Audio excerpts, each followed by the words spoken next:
کام کریں گے. اچھا میرے لیے سلمان اور قاسم, اچھا میرے لیے میں ایک چیز دیکھ رہا تھا کہ ان کو پورے پروٹوکول کے تحت جو ہے وہ ایئرپورٹ سے جو ہے وہ زمان پاک لایا گیا, اور اس میں جیمرز والی گاڑی بھی ساتھ تھی, یہ سب کچھ تھا.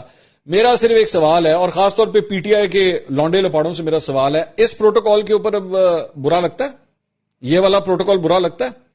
شریف خاندان کے بچوں کے اوپر جب آپ انگلیاں اٹھاتے ہیں, اور صحیح اٹھاتے ہیں, اٹھانی چاہیے, میرا خیال میں بالکل صحیح اٹھانی چاہیے, ان بچوں کے اوپر نہیں انگلیاں اٹھانی چاہیے کہ بھائی جان ان کو کس حیثیت سے جو ہے وہ پروٹوکول دیا جا رہا ہے.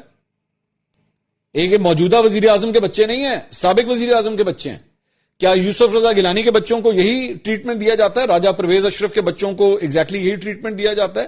شاہد خاقان عباسی کے بچوں کو یہی ٹریٹمنٹ دیا جاتا ہے کہ اتنے جاہو جلال کے ساتھ جو ہے قافلوں کے ذریعے جو ہے آپ ایئرپورٹ سے ان کو یہاں پہ لے کر آ رہے ہیں؟